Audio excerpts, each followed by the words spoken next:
네, 그럼 이제 말씀을 나누도록 하겠습니다. 오늘은 야고보서 강의 네 번째 시간으로서 오늘 저희가 함께 나눌 하나님의 말씀은 바로 야고보서 1장 12절부터 15절까지의 말씀입니다.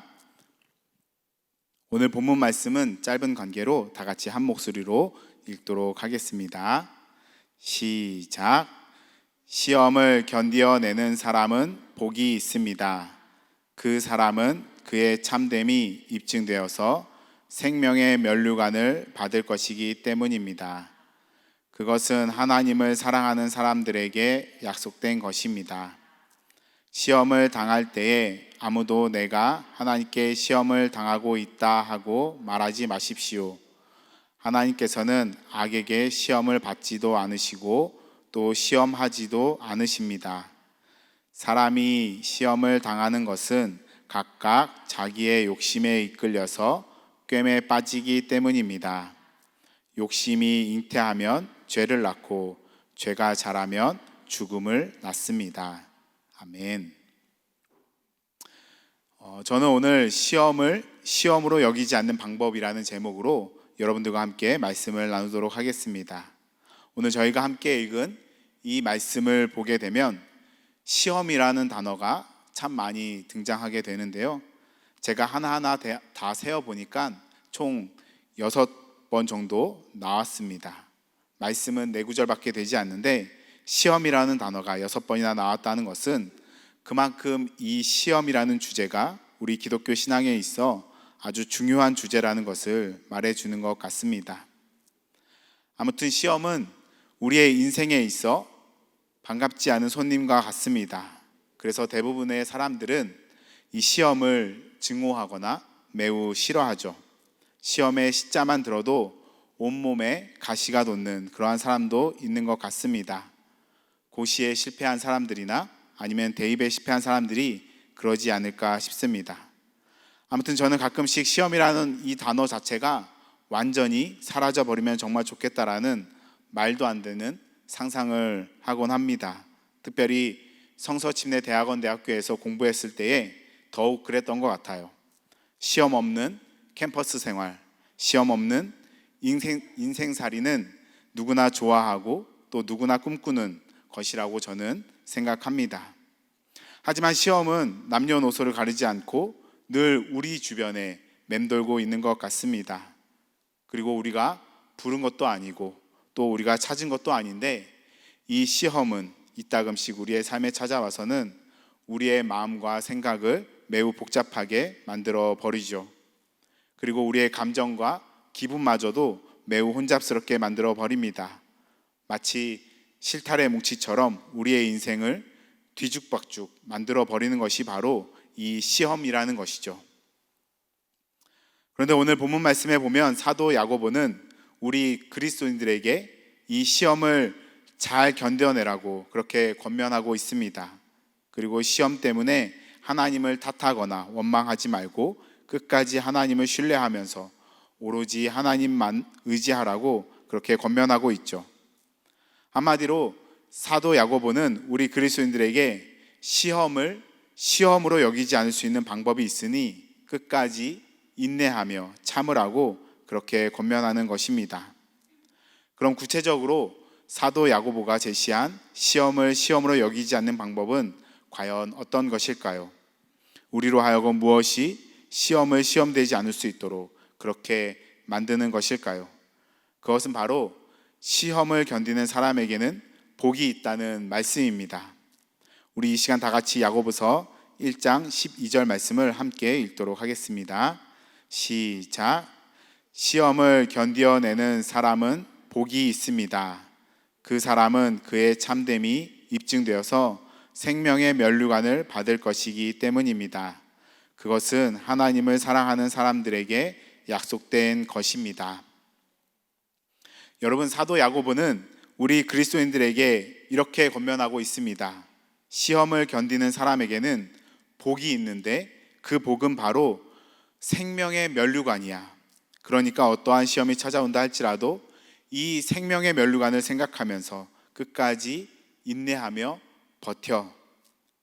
여러분, 여기서 말하는 면류관은 로마 시대 때의 운동 경기에서 승리한 사람들에게 주어지는 월계관을 비유한 것입니다.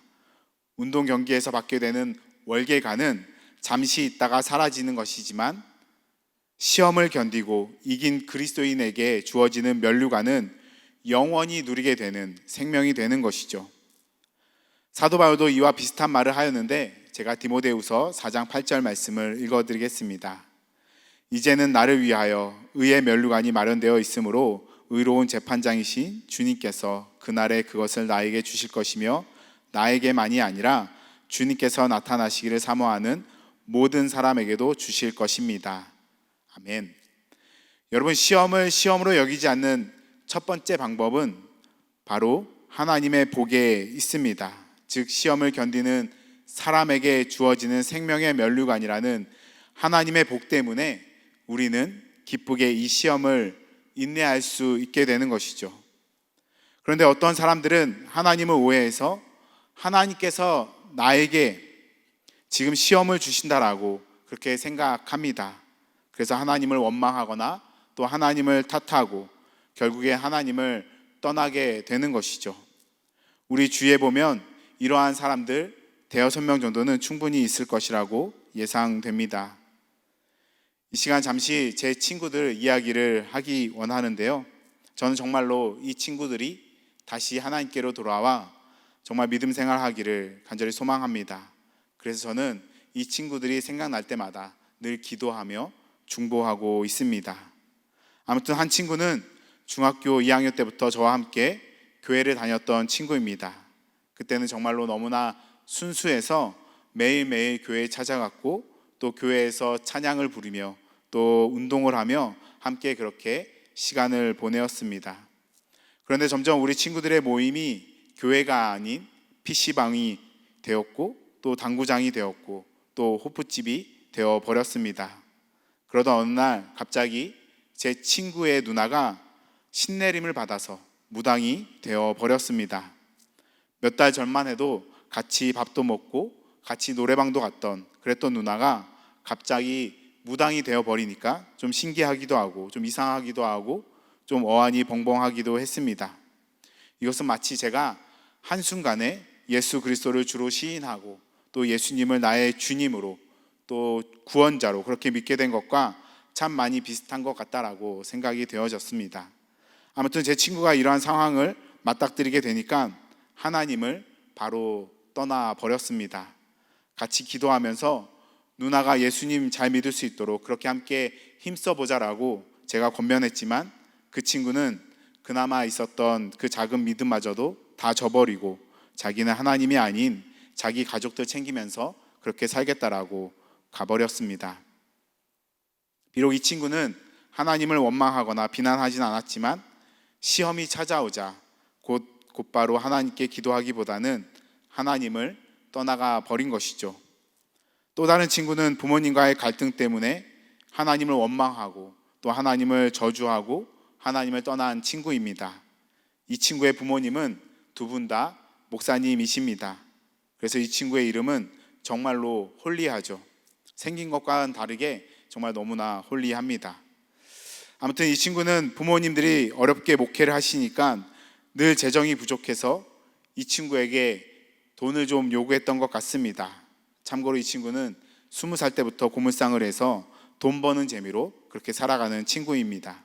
그래서 이 친구의 지갑에는 늘 현금이 두둑히 있었죠.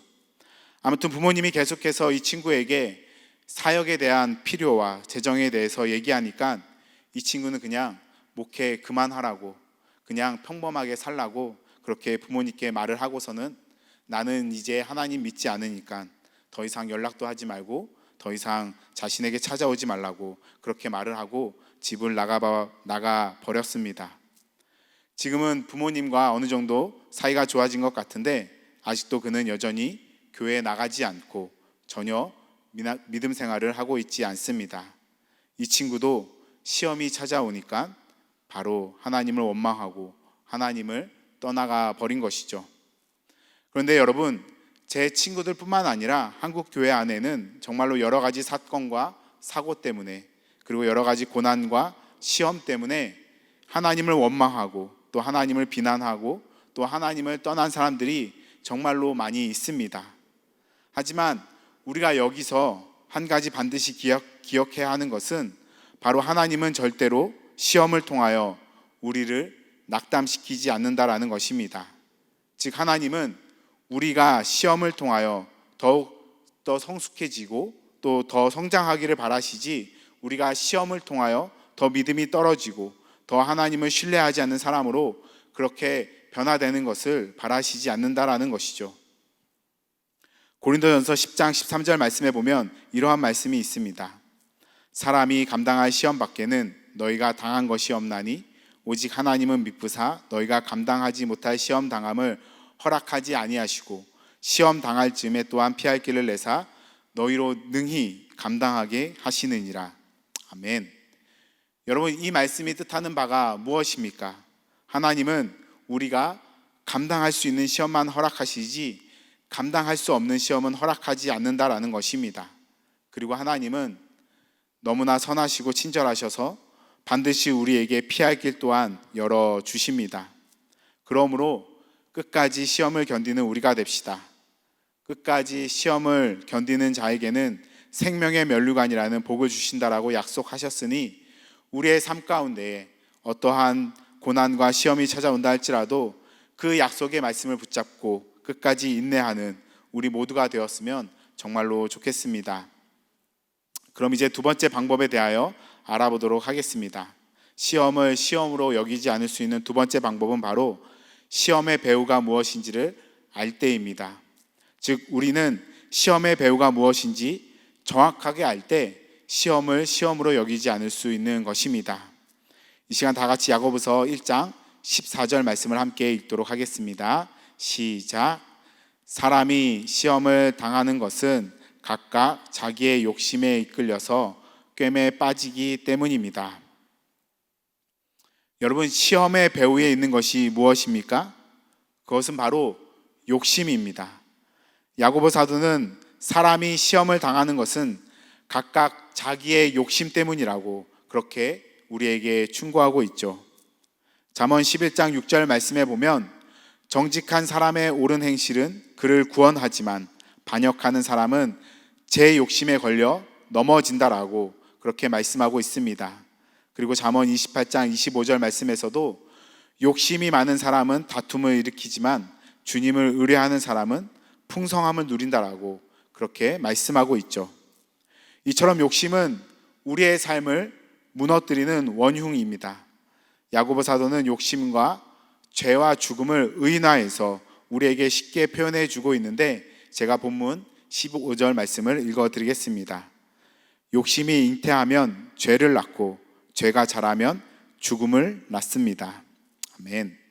여러분, 욕심과 죄와 죽음은 절대로 피해갈 수 없는 연결고리입니다.